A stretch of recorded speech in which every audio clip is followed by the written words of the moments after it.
Hello, and welcome to Havoc Wargaming, dedicated to bringing you the uncommon. For those of you who haven't met me, my name is Ron, and today we're going to do a review of Blacksite Studios' kit, Knighthaven Hovels. So let's get started.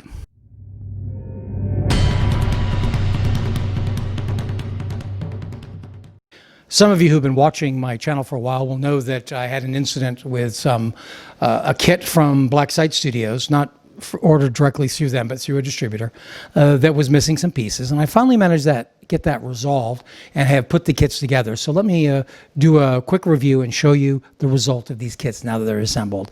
Let's go to the building table. So here are the finished three models from the Hovel set. They're pretty good value. These buildings, completely pre-painted, with pre-painted interiors as well. I think easily could have cost $25 or above, and here it was about $50 for all three buildings. The kits are very sturdy because of the way they're made to do the multicolor. They're kind of 3 levels thick. They all have working doors on them. These didn't have much that was very fragile. Some things were a little challenged. This roof is really, really tight, hard to squeeze in there, but not impossible. I kind of manhandled it with pliers. I'm a little concerned about the chimneys. There's nothing supporting these under here. It's just the glue holding it on. So that is an obvious breakable aspect. You'll see a couple places where, like is typical with MDF, where it was attached to the sprue, and those will be touched up with paint. That's easy enough to do. In fact, a while back at the Paint Your Miniatures convention, when I was first introduced to this company, and they were on there showing them making buildings, and they suggest just using a Sharpie to do that. And you can see right here I've done some of that. These two I covered with a Sharpie to see how it works. It's not horrible. You can kind of see the black. I'm going to just go use paint instead, but you could get by with just a Sharpie. It's not that big a deal. So that's what those three buildings have end up looking like.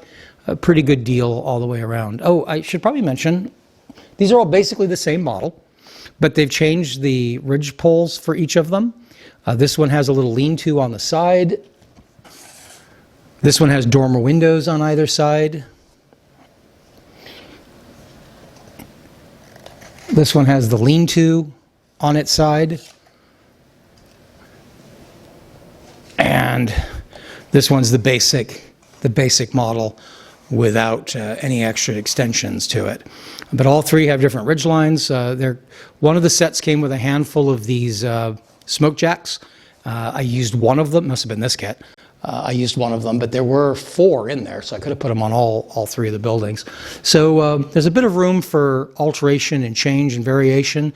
For the games I'm using these, I never need a whole lot of buildings. And if you add to that my other 2 buildings from the fantasy lines, the